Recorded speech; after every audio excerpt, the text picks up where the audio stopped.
Hello everyone, welcome back to Shri Ram learning classes. आज के इस लेसन में हम जून 2018 का पेपर 2 मैनेजमेंट का पेपर डिस्कस करने वाले हैं, जो कि जून 2018 में आया था।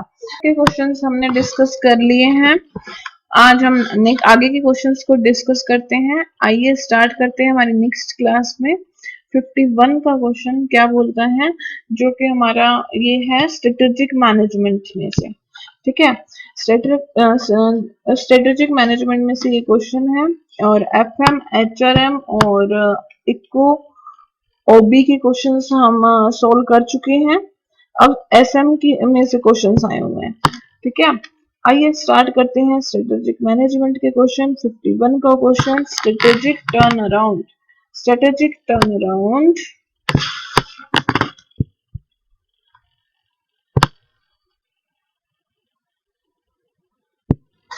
ठीक है, यहाँ तक हम क्वेश्चन डिस्कस कर चुके हैं। 50 तक के क्वेश्चंस डिस्कस कर चुके हैं। 51 का क्वेश्चन हम स्टार्ट करते हैं, जो कि स्ट्रेटेजिक मैनेजमेंट में से है।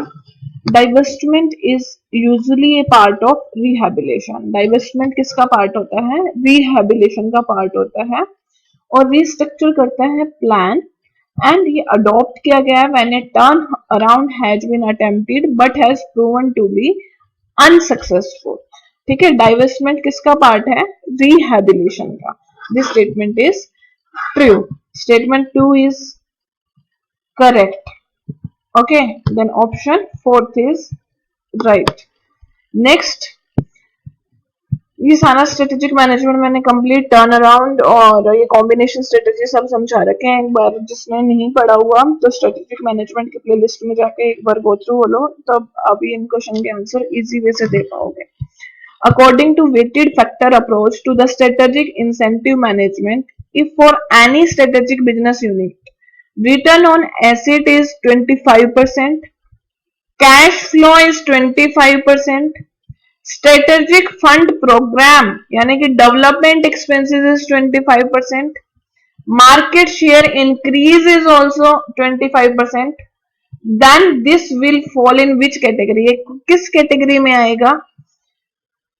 ध्यान से देखो, weighted factor approach to the strategic incentive management. कौन सी अप्रोच है? Weighted factor approach to strategic incentive management. If for any strategic business unit, किसी भी एसबीयू मतलब कोई भी स्ट्रेटेजिक बिजनेस यूनिट है जिसमें कि रिटर्न ऑन एसेट कितना है? 25%, कैश फ्लो भी 25%, स्ट्रेटेजिक फंड प्रोग्राम्स यानी डेवलपमेंट एक्सपेंसेस भी 25% और मार्केट शेयर इंक्रीज भी 25%। तो वो किस कैटेगरी में आ रहा है? मीडियम ग्रोथ के अंदर। ठीक है, नेक्स्ट क्वेश्चन देखिए। एक ऐसा concept for the diversified corporation which advocate what business should a diversified corporation on and why? What organizational structure, management process and philosophy will foster superior performance from the corporation individual business unit, that is known as corporate parenting analysis? ये ध्यान से मैं सारे term strategic management की playlist जाके देखिए, जिसमें मैंने एक्सप्लेन की हुई है। कॉर्पोरेट पेरेंटिंग एनालिसिस क्या होता है, corporate portfolio analysis, strategic alternative analysis, SBO analysis क्या होता है, इन सभी को मैंने डिटेल में एक्सप्लेन किया हुआ है। देखो, कॉर्पोरेट पेरेंटिंग एनालिसिस में क्या होता है, ये कंसेप्ट है फॉर डाइवर्सिफाइड कॉर्पोरेशन का, जिसके अंदर हम देखते हैं कि what business should a diversified corporation own and why, what organization structure, management process, philosophy will foster the superior performance from the corporation individual business unit. उसको हम क्या बोलते हैं? Corporate parenting analysis. ठीक है, नेक्स्ट क्वेश्चन देखिएगा कि no change strategy, profit strategy और स्टेबिलिटी स्ट्रेटेजी, ये तीनों एक्सप्लेन है। अब पता होना चाहिए कि एक कंपनी है, वो पैक्ट करती है tea business, provide the special service to the institutional buyer apart from its customer sale through the market intermediary in order to increase the bulk buying and thus improving the market efficiency. This is no example of stability strategy. Stability strategy के अंदर क्या होता है कि जैसे एक company है, उसने पैक्ड टी का बिजनेस कर रही है, वो स्पेशल सर्विसेज प्रोवाइड करती है इंस्टीट्यूशनल बायर्स को अपार्ट फ्रॉम इट्स कस्टमर। अपने कंज्यूमर के थ्रू अलावा इंस्टीट्यूशनल बायर को भी वो सर्विस प्रोवाइड करती है और वहां पर वो सेल कर देती है मार्केट इंटरमीडिएटरी के थ्रू, ठीक है, जिससे कि बल्क बाइंग इंक्रीज होता है और जो मार्केट की एफिशिएंसी है वो भी इंप्रूव होती है। वो ये किसका एग्जांपल है? स्टेबिलिटी स्ट्रेटेजी का, ठीक है। क्लियर हो गया? ये सारे एसएम में से टॉपिक है। स्टेबिलिटी स्ट्रेटेजी क्या होता है, कॉर्पोरेट पेरेंटिंग एनालिसिस क्या होता है, ये सारे उसी में से हैं। नेक्स्ट अब हमें मैच करना है, ठीक है। मिशन क्या होता है, विजन, ऑब्जेक्टिव्स और प्रोग्राम। क्लियर हो गया? मिशन में क्या होता है कि जैसे मिशन मतलब रीजन फॉर एग्जिस्टेंस, मतलब हम हैं क्यों यहाँ पे, reason for existence, that is the mission, ये मेरा मिशन है। Vision, aspiration expressed as a strategic intent. Strategic intent मैंने कंप्लीट एसएम का टॉपिक ध्यान से समझना, प्लेलिस्ट पूरी एक्सप्लेन की हुई है। Aspiration expressed as strategic intent. Objectives में हम क्या करते हैं, अकम्प्लिश कर लेते हैं result at a certain time. मतलब मेरा ऑब्जेक्टिव है कि मुझे आज जुलाई 2018 का पेपर कंप्लीट करना है, ठीक है, उसकी पीपीटी बना के यूट्यूब पे अपलोड करनी है। That is the objective. Accomplish the result at a certain time, that is the objective. Next program. Program activities needed to accomplish the plan. मतलब मेरे को अपना प्लान को कंप्लीट करने के लिए क्या क्या एक्टिविटीज मैंने परफॉर्म की, that is the program. Okay, mission, reason for existence, vision, aspiration expressed as a strategic intent, and objectives, accomplish result at a certain time, program, activities needed to accomplish the plan. Next question is willingness to reject unfamiliar as well as negative information. जब हम negative information और willingness to reject the unfamiliar as well as negative information, हम reject कर देते हैं अपनी इच्छा से अनफैमिलियर और नेगेटिव इंफॉर्मेशन को। हमने क्या कर दिया, जो हमारे पास गलत सी इंफॉर्मेशन, नेगेटिव इंफॉर्मेशन आ रही थी, उसको रिजेक्ट कर दिया, तो उसको हम क्या बोलते हैं, strategic myopia. Okay, next question is which one among the following is not a factor external to an entrepreneur? Which one among the following is not a factor external to an entrepreneur? बताइए। Machinery on hire purchase, accommodation in the industrial estate, this is the factor external to an entrepreneur. Financial assistance from the non government sources, ये हमारे को क्या है कि external factor जो कि entrepreneur को अफेक्ट कर रहे हैं। और इसमें कौन सा नहीं है, बिजनेस एक्सपीरियंस, ये इंटरनल है, ठीक है, इन द सेम और रिलेटेड लाइन। एक्सटर्नल कौन कौन से हैं, machinery on hire purchase, accommodation in the industrial estate, financial assistance from the non government sources. Next question is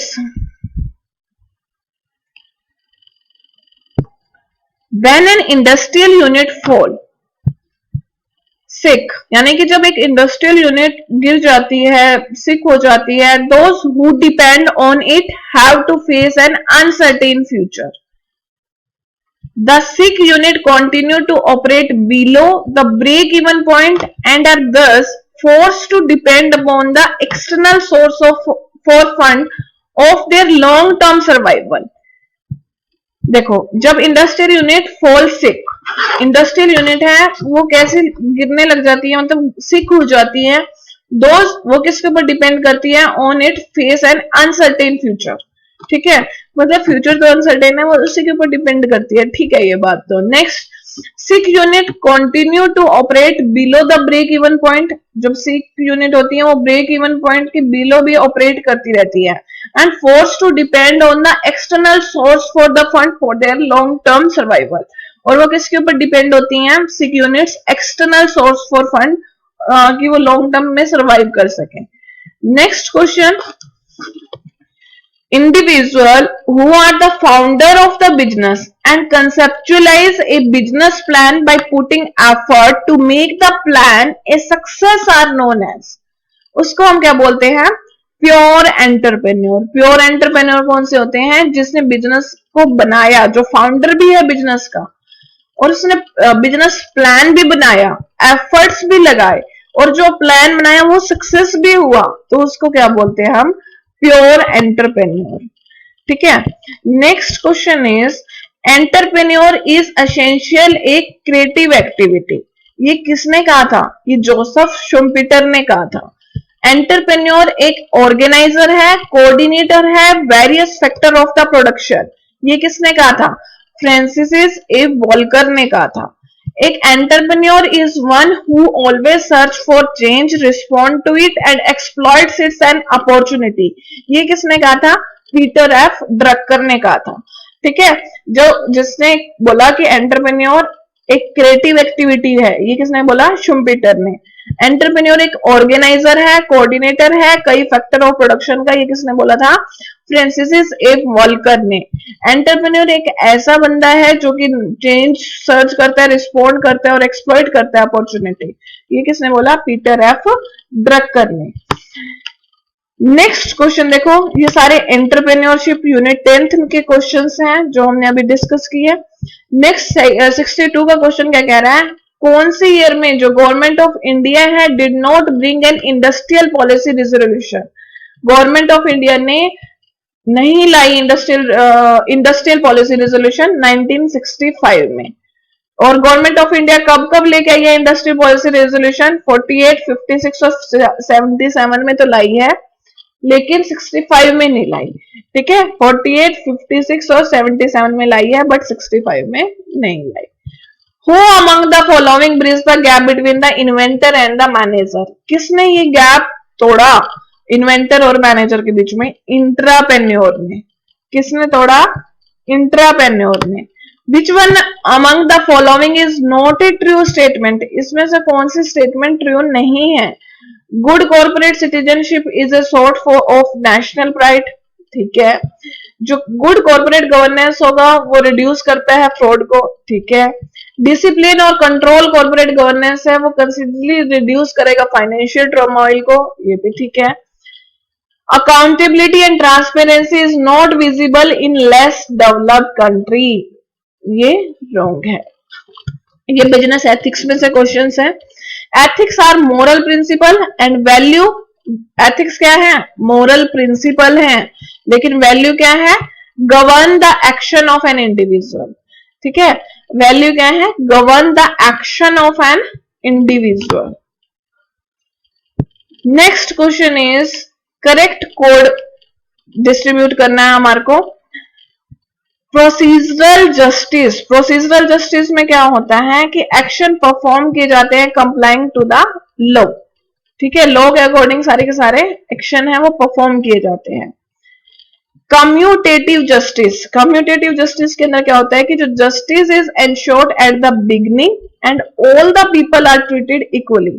commutative के मतलब कि सारे के सारे बंदों को इक्वली ट्रीट करना, प्रोसीजर के अंदर एक एक्शन परफॉर्म करना लॉ के अकॉर्डिंग। कम्युनिटेरियन जस्टिस का मतलब क्या होता है? Justice to a particular community. Communitarian मतलब एक पर्टिकुलर कम्युनिटी को जस्टिस देना जो कि सफर कर रही है in the past from the injustice. Distributive justice क्या होता है? डिस्ट्रीब्यूटिव जस्टिस के अंदर हम क्या करते हैं? डिस्ट्रीब्यूटिव जस्टिस में हम ट्रीट करते हैं equal people equally and unequal people unequally. ठीक है। प्रोसीजरल में एक्शन परफॉर्म किया जाता है complying to the law. Commutative में इक्वली ऑल सभी के सभी पीपल को हम इक्वली ट्रीट करते हैं। कम्युनिटेरियन में हम पर्टिकुलर कम्युनिटी को के साथ जस्टिस करते हैं जो कि पास्ट में इनजस्टिस हो रहा था जिसके साथ। और डिस्ट्रीब्यूटिव के अंदर जो इक्वल पीपल के साथ तो हम इक्वली ट्रीट करेंगे और अनइक्वल पीपल के साथ अनइक्वली ट्रीट करेंगे। नेक्स्ट क्वेश्चन इज, 67 तक के क्वेश्चन हमने डिस्कस कर लिए हैं। 67 का क्वेश्चन है कि प्लेटो के अकॉर्डिंग एक जो कैपिटलिस्ट सिस्टम है वो अनजस्ट है। क्यों? क्योंकि मैनी रीजन है जिसके अंदर इंक्लूड होते हैं डिस्ट्रीब्यूटिव इनजस्टिस। ठीक है, ये तो इनकरेक्ट है। ठीक है, अभी मैंने डिस्ट्रीब्यूटिव जस्टिस का बताया है। डिस्ट्रीब्यूटिव में क्या होता है, इक्वल पीपल के साथ इक्वली और अनइक्वल के साथ अनइक्वल हम ट्रीट करते हैं। और capitalism lead to alienation of the worker. ठीक है, कैपिटलिज्म का मतलब क्या होता है, alienation of the workers. Capitalism का मतलब क्या होता है, alienation of the workers. Next question है 68 का क्वेश्चन है कि polluter must pay principle is commonly accepted. जो पोल्यूशन फैला रहे हैं, पोल्यूटर हैं, उनको पे करना पड़ेगा। ये प्रिंसिपली कॉमनली एक्सेप्टेड प्रैक्टिस है that those who produce pollution should bear the cost of managing it to prevent damage to human health और द एनवायरमेंट। ठीक है, क्योंकि जो ये प्रोड्यूस कर रहे हैं पोल्यूशन, उनको कॉस्ट भी बियर करनी चाहिए और उन जो ह्यूमन की हेल्थ डैमेज कर रहे हैं और एनवायरमेंट को भी खराब कर रहे हैं। तो ये प्रिंसिपल कब अडॉप्ट किया गया था, ये 1992 रियो डिक्लेरेशन के अंदर ये प्रिंसिपल को अडॉप्ट किया गया था। ठीक है, ये सारे डिक्लेरेशन के ऊपर मैं वीडियो बनाऊंगी, चेक कर लेना कि Manila declaration, Kyoto, Rio declaration, Paris declaration.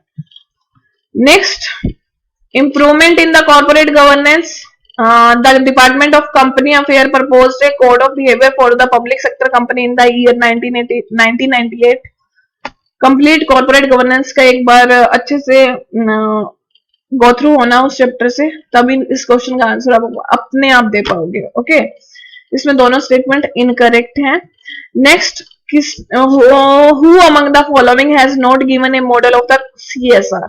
किसने CSR का मॉडल नहीं दिया था? फ्रीडमैन ने दिया है, कैरोल ने दिया है, एकरमैन ने भी दिया है, लेकिन वॉल्कर ने नहीं दिया।